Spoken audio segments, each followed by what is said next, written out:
Hey, what's up guys? Welcome back. We are back at it today with our Burl top telecaster style kit from Solo Music Gear.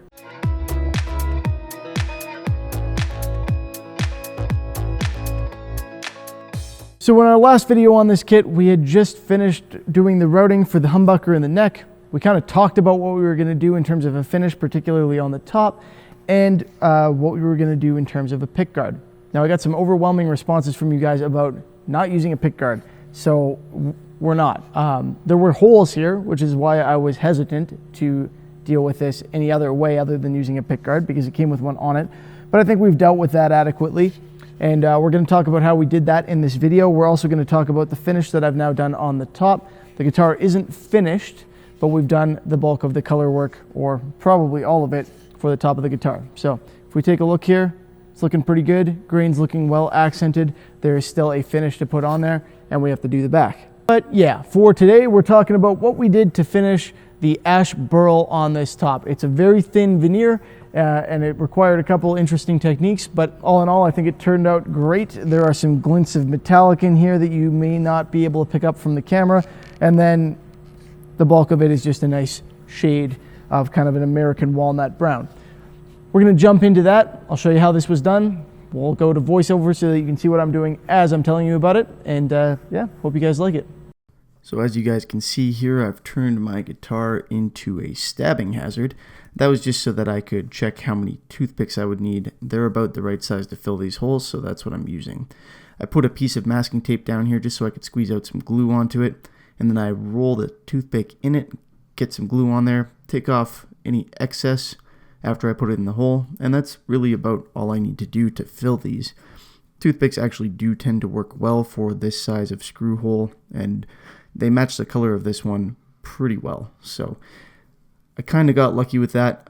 You can also use wood filler or a little bit of super glue and some sawdust of the same color. However, if you use the super glue method, you really won't be able to stain it per se. Super glue obviously doesn't take stain, so I put those in. I was careful to remove any excess glue because glue also doesn't take stain the same way as wood does. And now, after a day of drying, I'm going in with a large-faced chisel so that I can make sure I've got it nice and flat and flush on the surface. And I'm just carefully cutting off the excess there, cutting off the rest of these toothpicks without stabbing myself too many times. You do have to be careful when you're doing this. The chisel needs to be very sharp in order for this to work properly so that you don't get any tear out. And that's about it, really. Just be patient with it. Don't try and knock the toothpick out, and you should end up with a fairly smooth finish like I did on this one. So what I end up with is those filled pretty nicely. You can't really tell unless you're looking for it where the holes were, or at least for the most part you can't, and I think that's about as good a fill job as I can expect on this type of highly figured wood. My next step here is going to be a light stain, so I'm using the Mohawk Blend All Stain Powder here. I'm just mixing it into water. I love this stuff. You can mix it into pretty much everything. It's not really designed to work with water, but it does. You just have to make sure it's mixed carefully. I'm using water because I want more open time. I want to be able to kind of move it around more easily. You do have to be careful when using water on a veneer, though, that you don't get glue swelling and that kind of thing. I'm also just using my little hand sander here. I wish I could have found one of these at a local hardware store, but I couldn't. So if you're looking for any of this stuff, including that sanding thing, and any of these Mohawk products that I'm going to be using, because that's what I'm using to finish this whole guitar, the links are in the description. It's all in the Amazon link there. So take a look at that if you want. This is the American Walnut Blend All Powder. I also had the dark red mahogany, but it was very, very dark, and that's not what I wanted for this. We'll use that on another build coming up. As you can see, there's a lot of ability to kind of spread this around without getting it too wet. That's one of the nice things about the water, but again, I'm being very careful not to get this surface too wet. I'm wiping away any excess water very quickly so that I don't end up with it soaking in and causing swelling underneath and messing with the glue that's holding down the veneer. Wouldn't be such an issue if we were using a full cap, but we're not. We're just using a veneered piece here. Beautiful kit, as you can see. If you haven't been following along with this build, this is the Burl top telecaster kit from Solo Music Gear.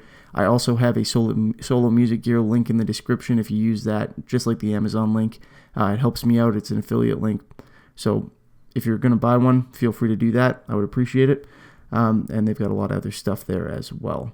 You can see that this stain really kind of made the grain pop. It looks great as far as I'm concerned for a first job, or a first pass rather. I'm going to let this dry for a while. You can see portions of it are doing so quicker than other portions. And then I'm going to go in and gently, very gently sand with some 400 grit paper to take a little bit of the stain off of the top and leave the rest in kind of the lower grain, in the open grain and that kind of thing, just to get a little bit more accenting. I'm not taking all of it off, but we're going to get it back a little bit lighter, if you will. And then we're going to come in using that same stain powder, and we're going to mix it into lacquer. So I'm going to mix it into Mohawk's Classic Instrument Lacquer. Normally I would start with a sealer, but my objective here is to leave the open grain open, so I need something nice and thin. That's why I'm using that Classic Instrument Lacquer as my first coat here. Once I'm done this portion, you'll see what I've got in store. But once I'm done that, I will be coming in, and this is going to be in the next video, with the vinyl sealer and really sealing all this grain up. So I'm just kind of dusting off the guitar here. I'm going to spray it with some compressed air before I actually spray it, but I wanted to get it cleaned off so I could see if I needed to sand back further anywhere, and it turns out I did. There was a spot that was still a little bit too dark for my liking. So now I'll take the Mohawk Classic Instrument Lacquer. When I open a gallon like this, you can see what I'm doing here. I'm just using a screwdriver to puncture some holes right at the base of the channel that runs around the can, so that any excess that gets in there as I pour paint out will then drain back into the can. And this doesn't affect the can's ability to seal. So I do this with pretty much every paint can I open, whether it be a gallon or a quart, it really doesn't matter. I do 4 of them around the area, around the outside rather, and then another 2 on the side where I'm going to pour so it drains out quicker there. Now I'm not measuring anything specifically here, I'm just using the that looks about right method, but it ended up being I think a half a teaspoon of the powder there, and I probably put in like 5-ish tablespoons of lacquer, and then that's 50%, and then the other 50% is thinner. In fact, I think I may have added just a little bit extra thinner after the fact, because I did want to keep this nice and thin, nice and light, like I said, just to get some color on there and seal up that closed grain and leave the open grain open because of what I'm going to be doing next after this. So once again, you do have to stir this stuff quite well, this blend all powder, to really get it to work in the lacquer, to make sure that it's blended in. And I highly recommend when you transfer it into your paint gun that you do so using a filter. So you'll see me pour it through a paint strainer, a paint filter, I guess, right into my gun. This is my Warwick 904. That's the gun I use for all of my lacquer work, and I use a DeVilbiss for all my poly work. I do have a Warwick link as well in the description. Go figure, and there's a discount code, 10% off if you want it. So I'm just dusting this on in very light coats. You can see that was a super light coat of lacquer, and now I'm spraying air at it to kind of dry it off a little bit so I can jump into my next coat right away here. You can do this with nitrocellulose lacquer if you're spraying thin like this, which is one of the nice things about this type of paint. It's forgiving for this kind of stuff. So I'm just trying to achieve my desired hue, my desired color here, and so far it's going pretty well. And that's all I did for that. Those 3 light passes, you saw them in real-time speed. There was a little bit more time in between those last couple, but it only took a few minutes. And now my grain that I want sealed up is sealed up. You can see from this angle that some of it is still open enough that I can get something in there. So next up, I'm going to go ahead and take some bronzing powder. This is another Mohawk product. It's the Antique Gold bronzing powder, and it looks very, well, bronze right now, but you'll see when it's mixed with a solvent, it looks very gold. It looks like antique gold. So you'll see when I do the next step, it starts to shift to that hue pretty rapidly. But for now, all I'm really doing is pushing it into that open grain, so I get a bit of that metallic shimmer in the open grain when this is finished. I'm using a popsicle stick to scoop it out of there because I don't want to dump it. A very little bit goes a long way. It's powerful stuff, so to speak. And I also don't want to put my fingers in there and contaminate it. It's not particularly cheap stuff either. So I just take a little bit at a time here, and it doesn't take much. I spread it around, push it into the grain with my fingers, and that's it. This is probably about an hour after I sprayed the lacquer, I think. Something like that. It's all dry to the touch at this point, and there's really nothing preventing me from doing this next step. I am going to wait a few days before I put my sealer on there, but you'll see I continue during the same kind of session with another finish on top of this right away. So once I get this bronzing powder all rubbed in here, this is at 250% speed that you're seeing this.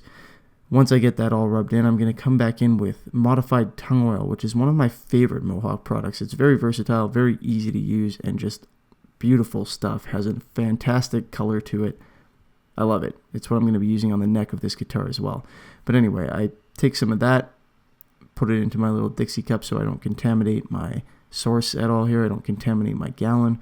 And I'm just going to take a shop towel, and I'm going to use this to remove the excess bronzing powder. And at the same time, what it's going to do is it's going to turn it gold, the antique gold hue that I'm actually going for, and it's going to bring the grain back. So right now the grain is kind of buried because this metallic is a little bit opaque. But you can see, and I'll give you a better angle after, but you can see right now from what I'm doing that it's starting to turn gold again. That bronzy look is disappearing, and the grain is kind of coming back. And as I continue to go over this, the grain is going to come back more and more until we're at the stage where essentially this bronzing powder is only in the open grain. And that's what we're going for as a finish here. We've got our tung oil as a kind of our last coat before we move on to fully sealing this thing up for a gloss-ish finish. Probably end up semi-gloss, but anyway. But this tung oil is going to give it a really nice color before we get to that stage, and it's going to help me take off all of that extra bronzing powder so that all I have left is the stuff in the open grain. You can also use this on a normal ash piece of wood as opposed to an ash burl. One of those full ash body, for example, will have very open grain, and this is one of the techniques that they use to get some very interesting finishes on that sort of thing. So here's the other angle. You can see I've still got some bronzing powder on there for sure. The grain's kind of starting to pop a little bit more as I finish taking off my excess powder. And over on the right, I've still got quite a bit of it, so I'm about to deal with that. And we'll speed up here so that we don't take 20 minutes to do this video.